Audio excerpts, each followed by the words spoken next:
guys, I'm Carey Pena. Welcome to In the Moment, our weekly talk show focused on how to live a better life on all levels. And I'm here now with our co-host, Gelie Akhenblit, who is the founder of Networking Phoenix, and Zenobia Mertel, who is a life and style columnist for Inspired Media 360. And in the moment with us today, our guest co-host, Sean Noble, who is a well-known political strategist and a partner at Axiom Public Affairs in Phoenix. Sean, thanks so much for being here. Thanks for having me. Yeah. We got to talk about what happened. Yeah, You got roughed up at the inauguration. We went to the inauguration, a lot of protesters. But, we're going to get the full details in a second. We have a lot to cover today. We have a great show for you.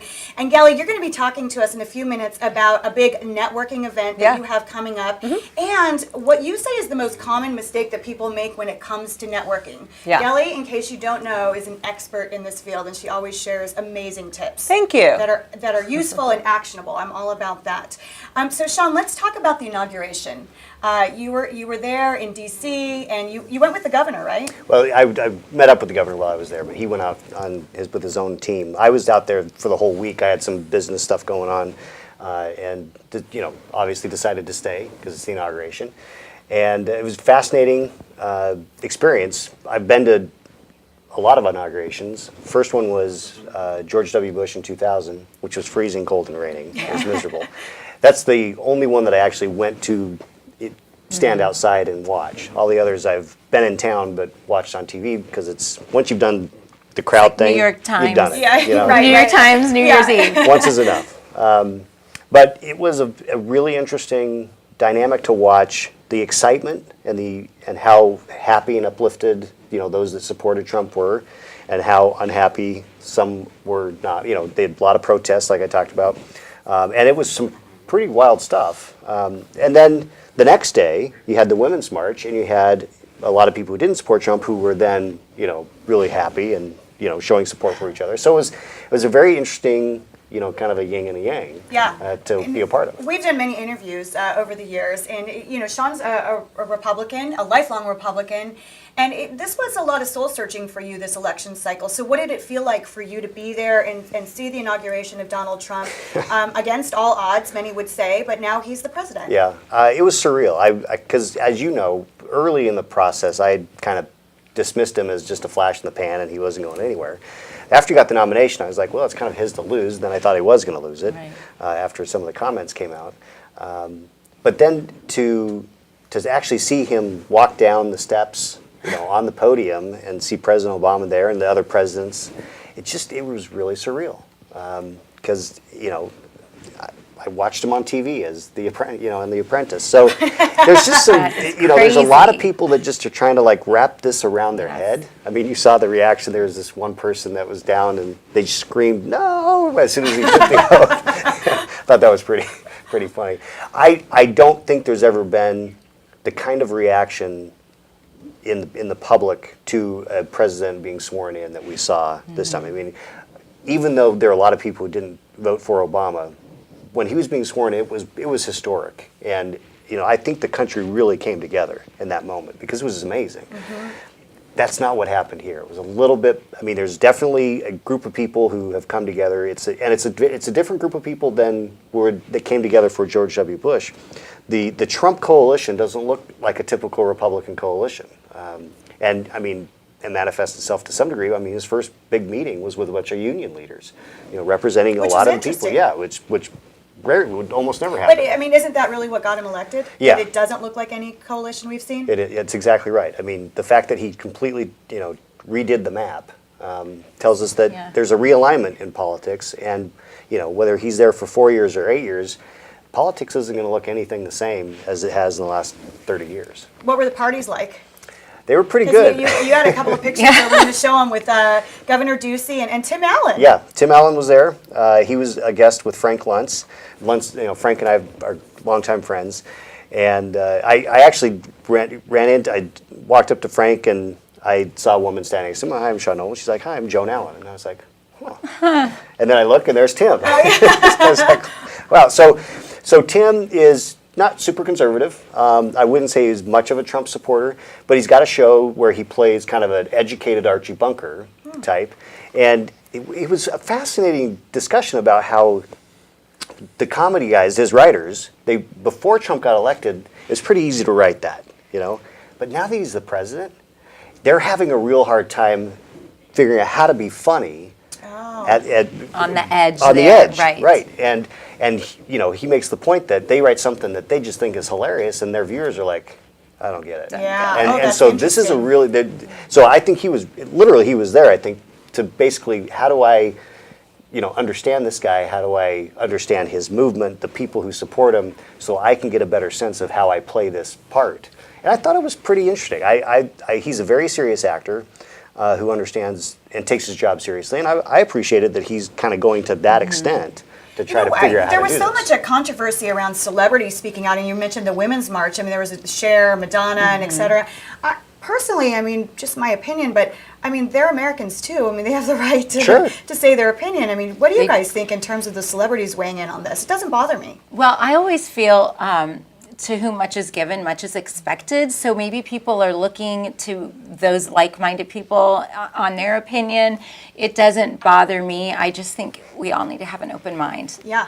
Do you think that people will go into this, Sean, with an open mind? Like, what was your takeaway when you left? And then tell us about what happened and why you have a big gash on your face. You got into a barroom brawl? Such a good story. There's so many protesters. No, the takeaway, I think, for me was that we're pretty divided, and it's going to be a fascinating thing to watch. How I've described it is not crazy but chaotic, because there's so many great things that have happened. I mean, the stock market breaking 20,000 this week. I mean, there's just some pretty amazing stuff that's going on. You know, Trump did kind of keep his promise to do a bunch of these executive orders on day 1, day 2, day 3. And which is not rare for a president. All presidents have done that. They've come in and immediately done things to keep some promises. He just happens to be getting a lot more attention because he's just getting a lot more attention. I think this is going to be probably the most that a president that's under the microscope more than any other president before. And frankly, he brought it on himself. I mean, he is the guy who's the ratings guy, right? He wants to. All he cares about is numbers, and so that's why he says these crazy things about the inauguration crowd. Clearly, it wasn't as big. I mean, I was there before. It wasn't as big. Yeah. A lot of people watched it, but he needs to get over that and the whole popular vote issue. You know, because he's trying to claim that all these illegals voted. Let's move along. It doesn't matter. The process is an electoral college vote, and he won, and he should take it and. That's going to be an interesting, and that's a discussion for a different day, but that is a whole ball of wax, that saying that 3 to 5 million people voted illegally. Yeah. The media, I don't think is going to let that go. Well, it's just demonstrably not true. So did you get in a fight with a protester or just down? Zenobia wants like a really I know, story. I want to hear I really wanted, because I was, we have some film with protesters, and I walked through the middle of them, and I was waiting for somebody, but then I just fell down. Okay. That's great. All right, now we're going to thrive now with Gelie. So, Gelie, you, a lot of people know you as the founder of Networking Phoenix. You guys have a big event coming up. We're going to talk about that in a minute. Yeah. But first, I really want you to kind of talk to us about what networking looks like today and how it's changed. You speak on this all the time, and it really has changed a lot with social media. What do people need to know? Well, it has changed a lot with social media, Carey, but honestly, not much about networking has changed in a sense where you cannot replace a handshake and a smile. It is all about that personal connection. So, a lot of people have this huge misconception about networking. They think networking, it's almost like a sleazy thing. It's like, maybe I'll go to a networking event, especially if they have free food, right? Because that's like a reason to go to a networking event, I'll hand out as many business cards as I can. I'll collect them all, check it off my list that I did networking, and wait for the phone to ring. And if I didn't get any clients that day, that means I failed. Okay, that's called really, really bad promoting, and that is not what networking is. Networking is so simple. You're literally out there making friends. Because some of the most successful people have the biggest networks. And the thing about building a professional network is that you have resources. You have people that support you personally. You bond with like-minded individuals. You're actually a happier person the bigger your network is. Because friends that we grow up with and our family, even if they're supportive, they're not always as like-minded as we are. And this is where, people don't always understand that networking is literally building out your network for life. It almost has nothing to do with the position that you're in today, whether an entrepreneur, whether you're a salesperson. So when I talk about networking, I tell people, look at the big picture. You're literally out, you're going to network, to meet people, to make friends. I like to call them friends with professional benefits, but literally that you're going to have for the rest of your life. And people tend to be so closed-minded about networking. They're like, oh, I'm just going to go to this event and exchange business cards, and that's called networking. So that's one of the biggest things that I always talk about. Know people. It's everything in politics, right, Sean? Yeah. I mean, doesn't it like make or break? Well, personal relationships are what make the world happen, and I think your point is exactly right. It doesn't do any good to just pass around a card. I mean, I have stacks and stacks of business cards that mean nothing because there wasn't a personal connection made when I got that card. Right. And it's the personal connections. I mean, the friendships that you build. Yeah. That's what makes that's like you said, it makes you happy. It drives your success. Yeah. I think it's a really and important. you learn to trust people. So what's the one tip that you want to leave people with about networking and what you say that everyone needs to be doing, whether or not you're trying to promote your business or grow your personal brand? What do you want people to know? I want people to remember that their uniqueness is their power, that they should always lead with their personal foot and always connect on that personal level first. That's what's going to make them stand out. That's why people want to do business with them, and that's what's going to get them to be more successful. All right, quickly, Gail, talk about your event. Yeah, so my event is coming up next Tuesday, January 31st, from 5:30 to 7:30 at a new restaurant called Sonata's Restaurant. It's in Scottsdale, and so there's a $20 fee, but anybody watching that wants to come as my guest, you're more than welcome to do so. That's a good deal. Yes, they can. And they get food. And they get food, that's true. And there's And they free get food, food. yes. All the information's on my website at networkingphoenix.com. You can contact me through there, say, I want to come as your guest. I'll put your name on the list. But yeah, all the information's on the website next Tuesday, 5:30, 7:30 at Sonatas in Scottsdale. Love it. And now we're going to get with Zenobia to feel your vibe. So Z does a column for Inspired Media 360. She's all around town checking out the hot and happening things going on. And now you're looking at really kind of a new fitness craze, right? It's this Ninja Warrior. Yes. I dig this. Yes. Well, you guys know about American Ninja Warrior, the TV show. So it is definitely the new thing, especially for kids. So AZ on the Rocks, which has been around, it's a climbing gym. It's been around about 14 years, very successful. The climbing world. Now they've added the component of American Ninja type training. So they have a full setup upstairs. I went and checked it out this week. They recently had a competition and 50% of the contestants were kids. So it's definitely an up and coming new thing. And so I write about it. It's pretty funny because I thought climbing was such a 90s thing. I was like, this is a AZ on the Rocks is fad. very successful. It's Very an entrepreneurial successful endeavor. Yes. He's been great. He's been around for how many years? He proved me wrong, for sure. They've been around 14 years. They're one of the biggest in the Southwest. And did you know that rock climbing is going to be in Tokyo in 2020? Oh, so we'll that's probably cool. see some good, Wow. so interesting. We'll probably see some good training and championship type stuff happening right here in the Valley. But people from all over can come and experience. So the Ninja Warrior training is really interesting for adults and kids. And so I write about it, and it's going to come out this Friday in Z Life. So, and by the way, Z is the only girl I know, maybe besides me, who would climb in high heel boots. Did you like that? I could, That was really good. I went on a Be yourself. I went on an assignment one time where we were covering a marijuana bust, and everyone had to go up this major mountain. And James Apollotegi, my former photographer, will vouch for this.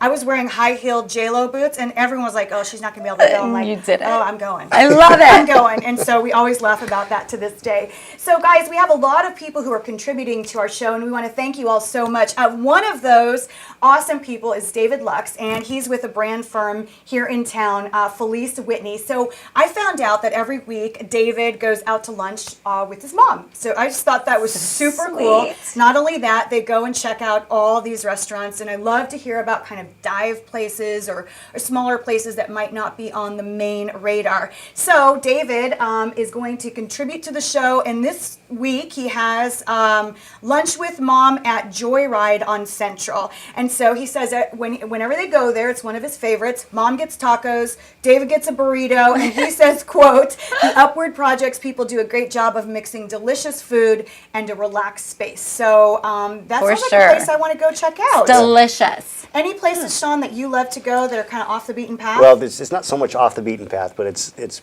I love Mexican food, and I love, like the traditional, well, maybe not traditional, but kind of the Americanized Mexican food. But there's this, and I don't even remember the name of the place, but it's at 32nd and Indian School, right on the 32nd corner. Indian School, No, right on the I'm corner. sorry, 36th and Indian School. All right, so if Oh, anybody good knows the Mexican. name Southwest, of the place, southeast write corner. into us. Yeah, Yeah. It's a great Mexican place. Great Mexican Is that your place. favorite food? it is by Ah, far. Yeah. love it. So Joyride would be a good place Yes, for you to I check need to out. check it out. All right, and another contributor we have is Luke Kayyem. So he's going to share with us. He's a motivational or master life coach, and he's been on my podcast, Carey Pena Reports, and he's very popular. So he's sharing with us today a little bit of wisdom. Check it out. Hey guys, Luke Kayyem here on Wisdom Wednesdays with Carey Pena, and I have this amazing opportunity to give you 3 helpful tips to improve your overall quality of life for the entire day, or at least for this exact moment. Number 1, if you're sitting down, whether it's in a car or in a chair, get up for 5 minutes every hour on the hour. Add a couple light stretches in, maybe a couple bends, a little bit of movement through your upper body, touch your toes, touch the sky, then shift and focus on your mental training. Focus on your breathing. Take 3 big breaths. Inhale, exhale, let it out 3 big times, and then walk back into your office or home and encourage people 3 different ways. Tell them how good of a job they're doing. Tell them that they make you happy, and possibly even tell them that you love them. But pick them up, and that will pick up and improve your overall quality of life. I love Luke's tips, especially when he says, go back in and sort of do something, pay it forward, lift Yeah. someone else up. That's huge, right? Yeah. Yeah. I mean, what was your guys' takeaway from his message? Well, that's a great networking tip that he just gave, by the way. I'm just going to jump in on that. But it's so true. That's like a great way to stay in touch with your network. People think it's so time consuming, like, oh, maybe I have to go to coffee or do this. No, just send somebody an email or post on their wall on Facebook. It was just thinking about you. Yeah. And so, but it really does give you that little dopamine high, as he was saying, and it helps you build the relationship. So, double whammy. Even, Sean, in the world of politics, which is not always the most inspirational place to be, Right. but I saw you react to those tips. Yeah, well, I mean, it's obviously really, really helpful and important stuff that anyone should adopt. I mean, I get the same type of feeling when I'm teaching bar method, because I get a chance to, like, really focus on someone else and help them and relax, and I love that. But not everyone has an hour every day, so this is a great thing to do, just a few minutes, Yeah. a few times a day. And just think about it, if you did that every hour on the hour, and you had 3 affirmations for someone, I mean, Yes. think about how much better the world would be. Yeah, and if did you that. just kind of stop. And I'm so glad that you brought up our method, because before we go, it's I just love the fact that I hope it's fair to say that you sort of transformed your life in a way when you got into bar method, this exercise that's on the bar, doing sort of ballet, Pilates-inspired moves, and now you've become a teacher, Right. and you've told me that it's changed you. Well, it's the best hobby I've ever had by a long shot. But it's changed not only changed me physically, but also on a mental standpoint, because I'm healthier, I'm happier, and I look forward to both taking and teaching. I can't believe how much I love teaching. It's ridiculous. I mean, I really love it. I love taking the bar method, but I had no idea I would love teaching it as much as I do. And mentally, what has it done for you? Has Well, it allowed you to kind of calm down? It's definitely calmed me down and made me much more sharp. Yeah. I mean, because the training process of becoming an instructor is really rigorous in the bar method. It's 4 to 6 months, and It's made me more focused. It's made me sharper. I'm better at everything else that I Quick do. plug for where you teach. Teach at the Bar Method, Phoenix. It's in Arcadia at 48th and Indian School. And Z did a story about that in Yes, Z and Live. I love that you're a male in it. I mean, you're breaking all stereotypes. Well, that's a whole other smart Yes. situation he's got going there. So, Sean, thank you so much for being with us Absolutely. today. Really appreciate it. And we want to thank all of you for joining us for In the Moment, brought to you by Inspired Media 360. Our mission is to motivate and inspire. The show goes live every Wednesday. You can go to inspiredmedia360.com to see all of our shows, and you can also check out Z's column every week. She does amazing stuff. Be sure to connect with us online on Facebook and Instagram at Inspired Media 360. And if you'd like to contribute to the show, we'd love to hear from you. Life is short, guys. Make sure you live in the moment. Take care.